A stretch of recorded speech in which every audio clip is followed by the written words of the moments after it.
नमस्कार साथियों, जय हिंद। स्वागत है आप सभी का आपके अपने पिता का परिवार में। क्लास नंबर 26 सीरीज का नाम अभ्यास आगे बढ़ चली और आगे बढ़ती जाएगी, आपकी तैयारी को और मजबूत करेगी। आइए शुरुआत करते हैं हम अपनी क्लास नंबर 26 की।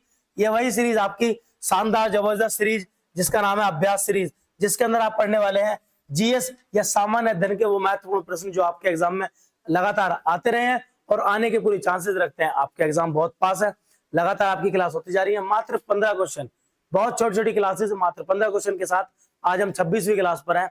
और पिछली क्लास अगर आप करते हैं तो बहुत ज्यादा आपको बेनिफिट मिलने वाला है। जिसने वो क्लासेस नहीं की हैं जरूर करें। और आज हम शुरू करते हैं अपनी 26वीं क्लास। चलिए बिना किसी देरी के हम शुरू करते हैं और देखते हैं क्या है हमारा पहला क्वेश्चन। क्वेश्चन कहता है कि हम्पी का विरूपाक्ष मंदिर किसके लिए समर्पित है या किस भगवान को समर्पित है, किन भगवान को। तो बात करें किसकी, ये भगवान शिव शंकर को समर्पित मंदिर है, याद रखिएगा सभी। हम्पी की बात की जाए तो ये बनवाया गया या ये राजधानी रही है किसकी, विजयनगर साम्राज्य की। विजयनगर साम्राज्य की राजधानी रही और विजयनगर साम्राज्य में राज करने वाले सबसे महान राजा या जो वो थे यहाँ के जो शासक थे उनका नाम था कृष्णदेवराय, जिनके समय पर इस मंदिर को बनवाया गया था, आप सभी याद रखेंगे। और ये भगवान शिव को समर्पित मंदिर था। ठीक है, नाम क्या है इसका, विरूपाक्ष मंदिर। चलिए अगला क्वेश्चन करेंगे तो आता है विजयनगर या हम्पी साम्राज्य की राजधानी थी किसकी। जस्ट पीछे आप करके आए और मैं आपको बता दूं 1336 में इसकी स्थापना की गई थी और स्थापना करने वाले दो भाई थे, हरिहर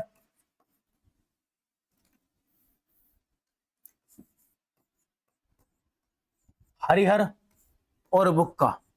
इन दो भाइयों के द्वारा इस वंश की स्थापना की गई थी, इस साम्राज्य की स्थापना की गई थी। ठीक है भाई, चलिए अगला क्वेश्चन करेंगे। कहता संत कबीर का जन्म कहाँ हुआ था। इनके जन्म और मृत्यु को लेकर के बहुत ज्यादा हुआ। जन्म का समय तो खैर पता नहीं होता, लेकिन इनका जन्म हुआ था वाराणसी के अंदर। आप सभी याद रखेंगे कि संत कबीर का जन्म कहाँ हुआ था, बनारस के अंदर, वाराणसी के अंदर। चलिए मीराबाई कहाँ की राजपूत राजकुमारी थी। बहुत अच्छा क्वेश्चन है भाई, जबरदस्त। मीराबाई जो थी वो मेवाड़ की राजपूत राजधानी रानी थी, सॉरी राजपूत राजकुमारी। और पॉइंट क्या है कि आपने सुना होगा खानवा का युद्ध जो हुआ, खानवा का युद्ध लड़ा गया था 1527 में। और एक तरफ बाबर की सेना और एक तरफ राणा सांगा की सेना थी। मेवाड़ के राजा राणा सांगा की सेना थी और राणा सांगा के ही पुत्र कौन थे, राजा भोजराज। क्या नाम था, राजा भोजराज, जो इनके घर वाले थे या इनके हस्बैंड थे, पति थे। ठीक है भाई, इनसे इनकी शादी हुई थी। राणा सांगा की ये पुत्र वधू थी, आप सभी याद रखेंगे, मोस्ट इंपोर्टेंट। राणा सांगा कौन है, जिन्होंने बाबर से लड़ाई करी, कौन सी, खानवा का युद्ध। ठीक है ना, चलिए आगे चलते अगला क्वेश्चन करेंगे।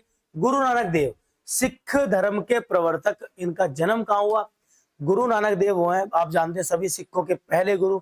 गुरु नानक देव जी के जन्म की बात करें तो इनका जन्म हुआ पंजाब के तलवंडी में। कहां पर हुआ था, पंजाब के तलवंडी में। अगर मृत्यु आपसे पूछे तो मृत्यु हुई थी आनंदपुर साहिब में, जहां हम कहते हैं करतारपुर साहिब, है ना, करतारपुर कॉरिडोर आपको याद होगा। पाकिस्तान में जगह पड़ती है वर्तमान के समय पर, उस समय तो भारत का हिस्सा थी। ठीक है, चलिए अगला क्वेश्चन करते हैं। किस गुरु ने स्वयं को सच्चा बादशाह या सच्चा पातशाह कहा था। मैं आपको बताऊं, याद रखना, बहुत ही अच्छा क्वेश्चन है। क्यों, क्योंकि गुरु गोविंद सिंह जी ने अपने आप को क्या कहा था, सच्चा बादशाह कहा था। ऐसा क्यों, क्योंकि अपने साथ ये प्रॉपर एक सेना रखते थे, अपने साथ प्रॉपर अपने अंगरक्षक रखते थे। ठीक है भाई, इसीलिए ये एक बादशाह की तरह रहते थे, तभी उन्होंने कहा कि मैं एक सच्चा बादशाह हूं, है ना, प्रॉपर तरीके से। तो याद रखिएगा आप लोग, गुरु गोविंद सिंह को अपने आप को सच्चा बादशाह कहा था। ठीक है, चलिए अगला क्वेश्चन करते हैं। तो क्या था, अद्वैतवाद के जनक कौन थे, है ना, मोनिज्म बोलते हैं इसको। ठीक है, क्या कहते हैं अद्वैतवाद के जनक, तो वो थे हमारे कौन, भगवान शंकराचार्य। ठीक है, 4 मठों की स्थापना करने वाले। तो भगवान शंकराचार्य के द्वारा अद्वैतवाद की जो अद्वैतवाद था वो दिया गया था। इसमें क्या था, इसमें ब्रह्मा जी को या ब्रह्म को सबसे आगे रखा गया। एक बड़ी अच्छी लाइन सुनोगे, अहम ब्रह्मास्मि, ब्रह्मा मेरे में ही है, जो भी प्रॉपर है, इसे कहते हैं अहम ब्रह्मास्मि। इसका सिद्धांत किसके द्वारा दिया गया था, आपका शंकराचार्य जी के द्वारा अद्वैतवाद के अंदर। आगे चलते हैं, नेक्स्ट आपका आता है जहांदार शाह को किस उपनाम से जाना जाता है।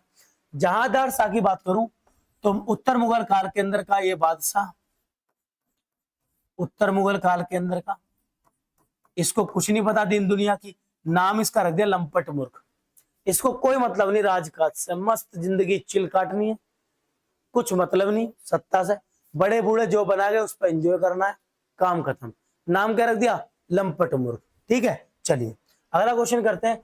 निम्नलिखित में से किस मुगल बादशाह ने आलमगीर द्वितीय की उपाधि धारण करी? अगर आलमगीर फर्स्ट आपसे पूछे तो आलमगीर फर्स्ट था औरंगजेब, जिसने उपाधि ली थी आलमगीर।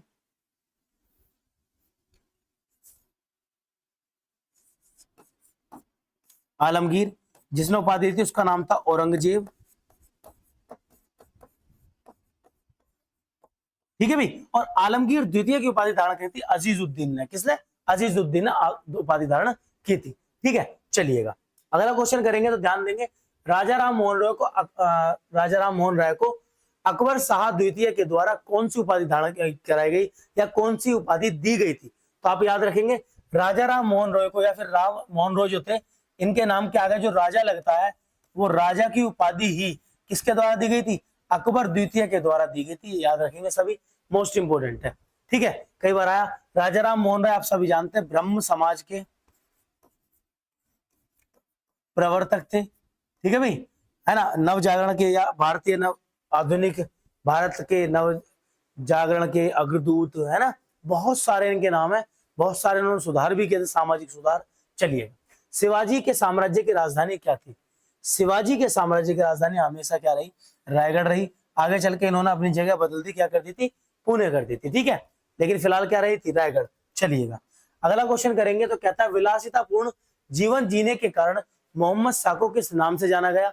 तो मोहम्मद शाह जो है ये उत्तर मुगल काल का शासक था। ठीक है, मोहम्मद शाह के नाम से। और इसको जाना गया किसके नाम से? तो इसको रंगीला के नाम से जाना गया। इसके कर्तव्य ऐसे थे, हरम में महिलाओं के कपड़े पहन के रहना, कभी बिना कपड़ों के रहना, हरम में ज्यादातर महिलाएं रहती थी। इसके कारनामे ऐसे, तो इसको कह देगा रंगीला। ठीक है, याद रखेंगे सभी। चलिए अगला क्वेश्चन कहता है किस मुगल सम्राट को अंग्रेजों ने रंगून भेज दिया था? बड़ा अच्छा क्वेश्चन है भाई। जब 1857 की क्रांति हुई, 1857 की क्रांति हुई और इस क्रांति के समय पर बहादुर शाह जफर या बहादुर शाह सेकंड मुगलों का अंतिम शासक था, जिसको अंग्रेजों ने अरेस्ट कराया, इसको गिरफ्तार कराया और इसको रंगून जेल में भेज दिया। ठीक है, तो ये कौन था? ये आपका याद रखेंगे सभी, अंतिम मुगल शासक कौन था भाई? अंतिम मुगल शासक था। ठीक है भाई, याद रखेंगे सभी। चलिए अगला क्वेश्चन करेंगे। कह रहा किस सिख गुरु ने खालसा पंथ की स्थापना की? तो मैं आपको बता दूं, खालसा पंथ एक सेना की, बिल्कुल सिख सेना थी, सिख सेना, जिसको बनाया गया गुरु ग्रंथ साहिब की रक्षा के लिए था। और इसको कराया गया था किसके द्वारा? सिखों के 10वें गुरु श्री गुरु गोविंद सिंह जी के द्वारा। सिखों के 10वें गुरु गोविंद सिंह जी के द्वारा ये बनाई गई थी खालसा पंथ। और इसके पहले जो सेनापति बने थे उनका नाम था बंदा बहादुर। ठीक है, चलिए अगला क्वेश्चन करेंगे। आपका कहता है शिवाजी का राज्याभिषेक कहाँ हुआ? तो मैं आपको बता दूं, शिवाजी का राज्याभिषेक रायगढ़ के किले में हुआ था। और कब हुआ था? 1674 में हुआ था। याद रखेंगे सभी। ठीक है ना, और इसी आपके इस राज्याभिषेक के साथ ही इन्होंने छत्रपति की उपाधि भी धारण की थी। बहुत सारी उपाधियां इन्होंने धारण करी।